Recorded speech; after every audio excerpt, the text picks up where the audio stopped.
prosthetic legs, who told me that when they heard about the book, their rehabilitation home had been a great cheer, because here was someone who could show you what you could still do, not what you couldn't do, but that all of us are there to play a part, and it's up to us, whatever our circumstances, to make that part as important and influential as possible. Hey everyone, Scott here. We're going to take a very short break for a word from our sponsors.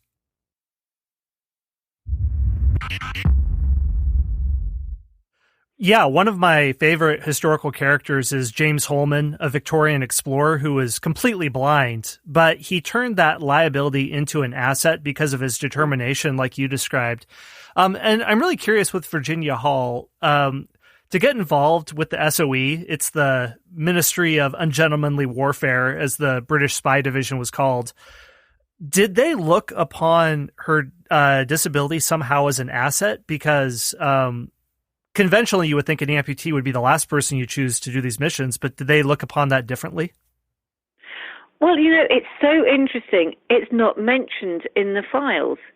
There wasn't a single mention of it at all until later on, when she escapes at one point from the field over the Pyrenees in incredible winter snows. And then all they say at that point is, well, that was a record in itself for an amputee. But when she was being recruited, it's not mentioned. But if you look at what was happening at that point, so Britain expected to be invaded itself imminently by the Nazis. It was having to conduct the war almost blind. It had no spies, agents left in France. They'd all really either been killed or escaped after Dunkirk. They were desperate to get people who would go in and would help to fan the flames of resistance and start up the great resistance armies of the future, but build up networks.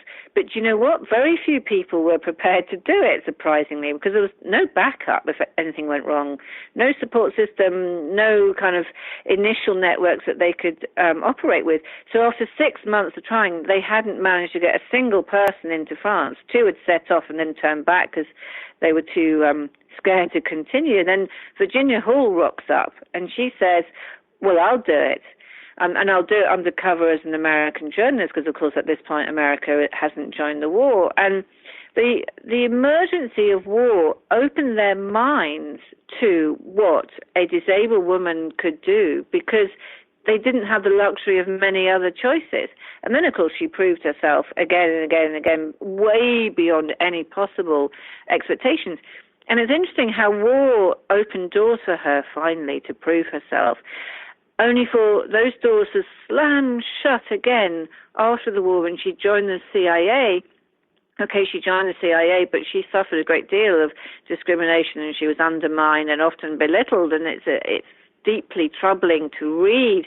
I managed to get hold of the personnel files from the CIA, how the treatment that she got. But during the war, that didn't matter. If she could do the job, it didn't matter, who she was or what she was. It just mattered that she could do the job. Before we get into some of her missions, just to touch on briefly, how did things change in terms of spycraft in World War II? I mean, spycraft has been around since time immemorial, but there's a new focus on sabotage and guerrilla tactics. So what did it look like for a type of mission that Virginia would be on? Well, interestingly, although it's sort of easy to call her a spy, in a sense she wasn't. I mean, she was more a secret agent, because what she had to do was threefold, really. She had to send back intelligence, and she sent back some very high-level intelligence, including at one point some information that helped the American army corner the German army outside Paris and help them liberate Paris. And the American army itself say that her intelligence at that point was pivotal. So there she was, being a spy.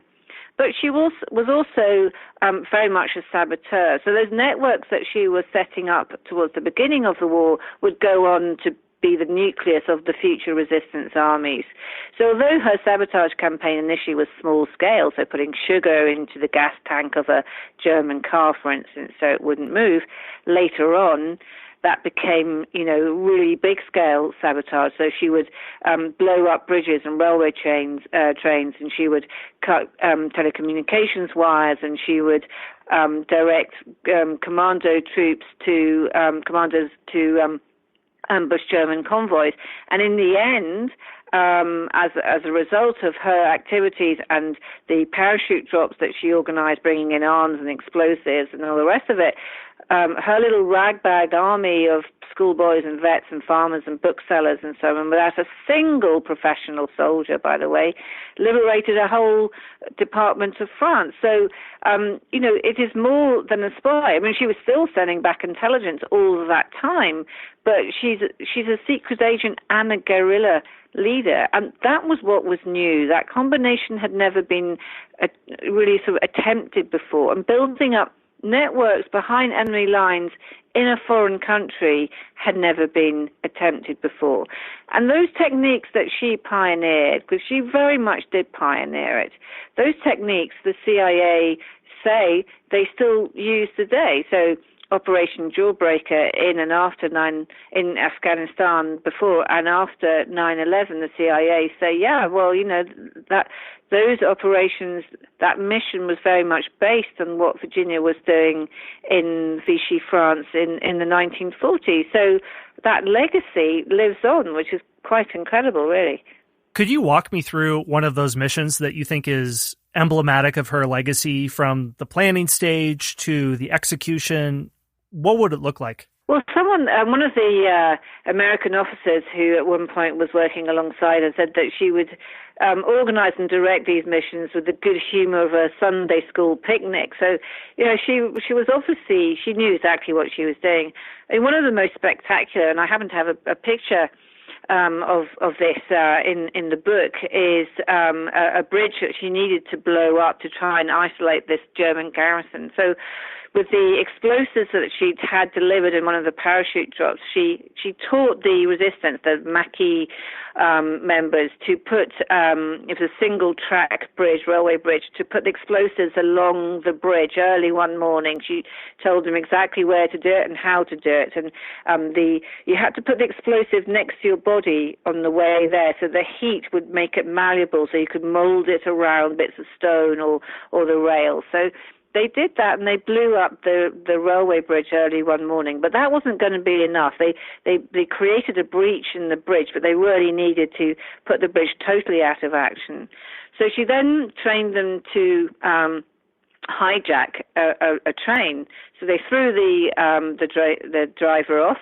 They got three Maquisards got into the cab, stoked up the fire, steam engine obviously, got the train to go as fast as possible towards the bridge, and then jumped off into a soft bush they'd identified just before it got to the bridge, so that the engine would go straight into the breach and maximize the damage. Well, as you can imagine, that railway line was out of action for a very long time. This was a spectacular operation, and one of the signals I found from a very senior American officer at that point, in rather sort of understated officer language, said, "Extremely brave woman in Haute-Loire, that area, doing fine work." Well, you bet she was. This was her organization, her direction, and she'd equipped and trained those men to do that. So she really was a terrific guerrilla leader, but as we've discussed, a most unlikely one.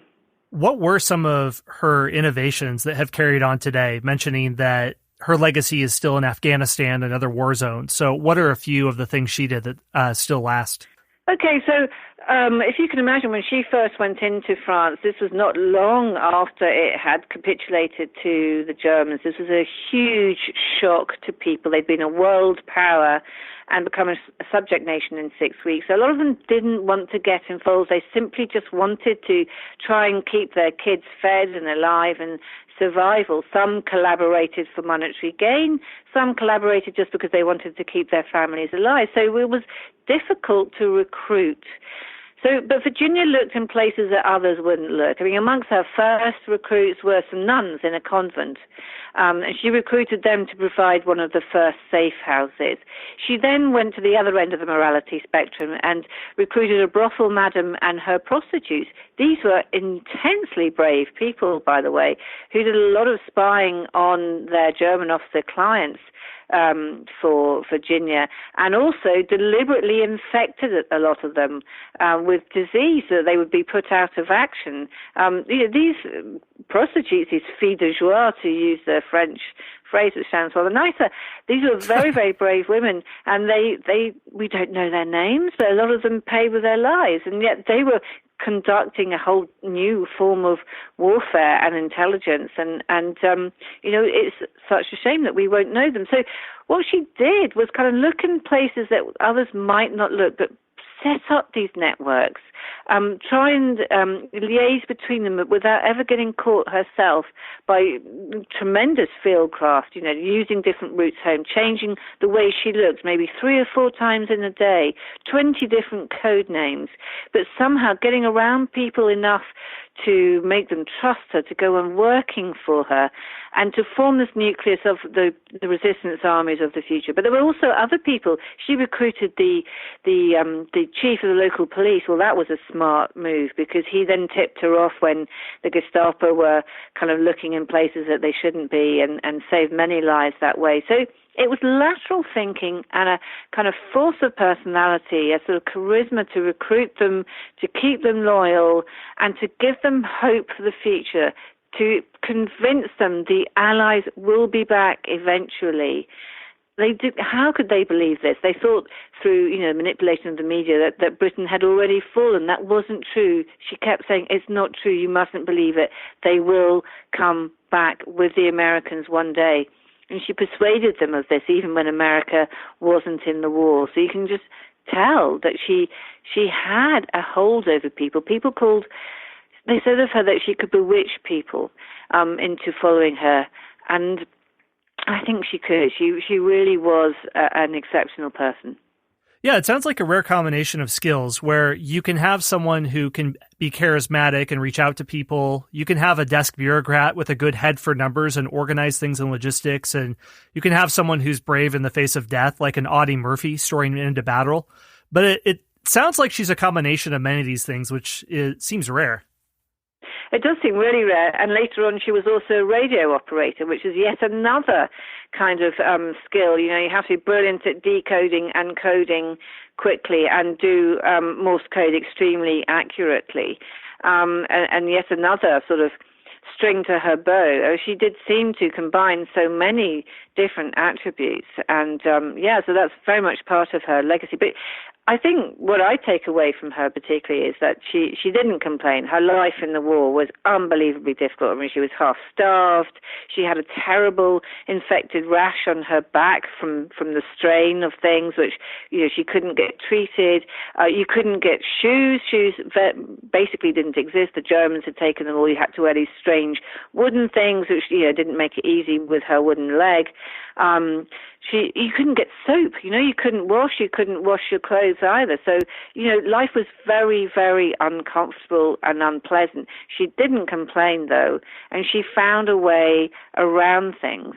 She felt she was a great problem solver. Again and again and again, she rescues others because she can think laterally and help. She was brilliant, for instance, at rescuing agents from prison. I mean, the Great Escape we all know about, but some of Virginia's operations were way more successful. Those people actually survived and got back to Britain, and yet again, we don't know about that. So she had a huge range of talents, and she just kept going, and her perseverance is truly, truly inspiring. Hey everyone, Scott here. One more brief word from our sponsors. It's June the 6th, 1944. A young Scottish man in a kilt wades ashore on the beaches of Normandy with the rest of his brigade. Armed with only a single bladed knife in his kiltos, Bill Millin defies military protocol. He plays the bagpipes.